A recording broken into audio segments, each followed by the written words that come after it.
Assalamualaikum warahmatullahi wabarakatuh. Bagaimana kabar sahabat Al-Raya Channel yang beriman?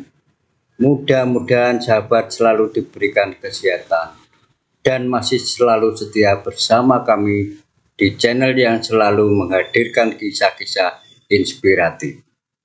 Pada kesempatan kali ini, kami sudah menyiapkan satu kisah berhikmah untuk menambah iman kita dengan judul Tempat Tidur Abu Nawas Dijadikan WC oleh Baginda Raja.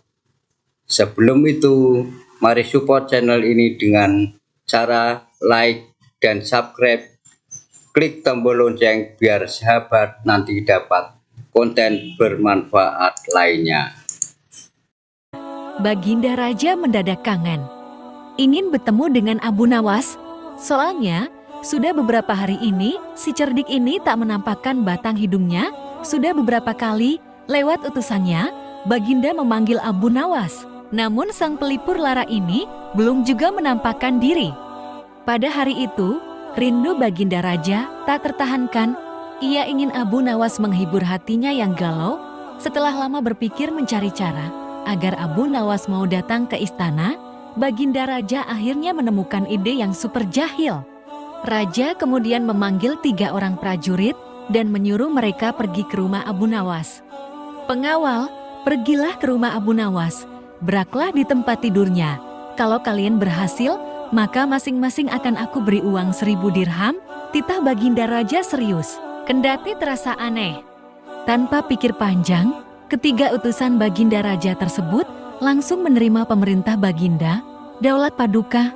Jawab ketiga prajurit tersebut. Secara bersamaan mereka pun langsung berangkat menuju rumah Abu Nawas sesuai titah Baginda Raja. Sementara itu, ada seorang pejabat tinggi kerajaan yang memperhatikan perintah sang raja kepada ketiga prajurit tersebut. Pejabat itu memberanikan diri untuk bertanya kepada raja, "Maaf Paduka, bukankah tugas yang diberikan itu tampak aneh dan menghina?" Ujar pejabat setingkat pati itu, "Memang benar. Tapi itulah siasatku agar Abu Nawas segera hadir ke istana." Jawab Baginda terkekeh. "Apakah gerangan rencana Baginda?" Tanya pejabat itu, lagi menunjukkan bahwa dirinya belum paham. Nanti kamu akan segera mengetahuinya. Dan sekarang kamu ikutilah ketiga anak buahmu itu dan intailah mereka.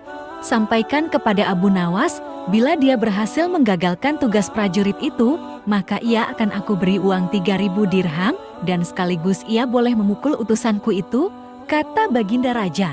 Dengan perasaan yang masih bingung, pejabat itu segera melaksanakan perintah raja.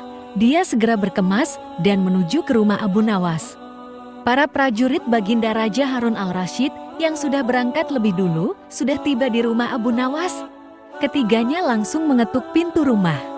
Tak lama setelah itu, Abu Nawas pun membukakan pintu dan bertemu ketiga utusan Baginda Raja. "Kami diutus oleh Baginda Raja untuk buang air besar di tempat tidurmu. Karena ini perintah Raja, kamu tidak boleh menolak," kata salah satu prajurit. Abu Nawas kaget bukan kepalang. Tapi ia segera sadar, permainan sedang dirancang Baginda Raja. "Oh, silakan. Saya sama sekali tidak keberatan.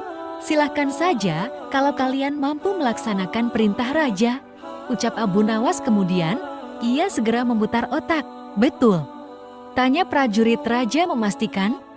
"Iya, silakan saja," sahut Abu Nawas entang.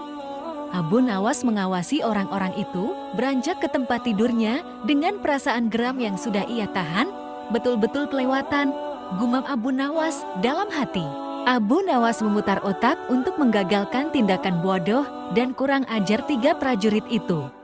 Setelah berpikir beberapa saat, Abu Nawas akhirnya menemukan cara untuk menggagalkan tugas para utusan tersebut. Pada saat para utusan itu hendak bersiap-siap buang air besar, mendadak Abu Nawas berkata di balik jendela kamar, "Hai para utusan raja, ada yang lupa saya sampaikan kepada kalian," kata Abu Nawas. "Apa itu?" tanya salah satu utusan raja. "Saya ingatkan supaya kalian jangan melebihi perintah Baginda Raja. Jika kalian melanggar, saya akan pukul kalian dengan sebuah pentungan besar dan setelah itu saya akan laporkan kepada Baginda bahwa kalian melanggar perintahnya, ancam Abu Nawas. Dengan cekatan Abu Nawas segera mengambil sebatang kayu besar yang ada di dapur rumahnya. Ia kemudian berlari kembali ke kamarnya dengan membawa pentungan kayu besar itu.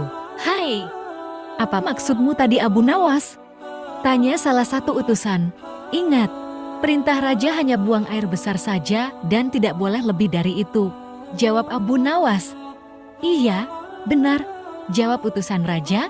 "Aku ulangi lagi, hanya buang air besar saja, tidak boleh lebih. Ingat, tidak boleh kencing, tidak boleh buka celana, tidak boleh cebok, hanya buang air besar saja," tegas Abu Nawas. "Mana mungkin? Itu tidak mungkin, kami juga harus bukan celana dan kencing," protes salah satu utusan. "Aku akan pukul kalian sekeras-kerasnya jika kalian melanggar perintah raja," sahut Abu Nawas kembali mengancam. Ketiga utusan Baginda Raja tersebut hanya bisa saling pandang kebingungan dengan ucapan Abu Nawas. Di tengah kebingungan tersebut, tiba-tiba ada suara yang memanggil Abu Nawas. Rupanya suara tersebut datang dari pejabat tinggi kerajaan. Melihat kedatangannya, Abu Nawas dan ketiga utusan raja segera berkumpul untuk menemui suara tersebut. "Aku sudah mendengar perdebatan kalian. Baginda Raja memang memerintahkan para utusan untuk buang air besar di tempat tidurmu. Jika mereka sanggup, masing-masing akan mendapatkan 1000 dirham. Jika mereka gagal, maka mereka boleh engkau pukul sesuka hatimu," kata petinggi kerajaan tersebut. "Mah, begitu lalu hadiah dari Baginda untukku berapa tuanku?" tanya Abu Nawas dengan mata berbinar. "Sekarang juga engkau boleh menghadap Baginda Raja untuk menerima 3000 dirham," jawab pejabat itu. Mendengar itu, Abu Nawas dibuat kaget serta gembira.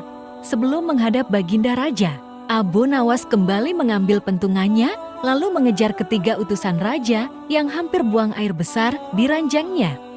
Ketiga utusan itu pun lari terbirit-birit.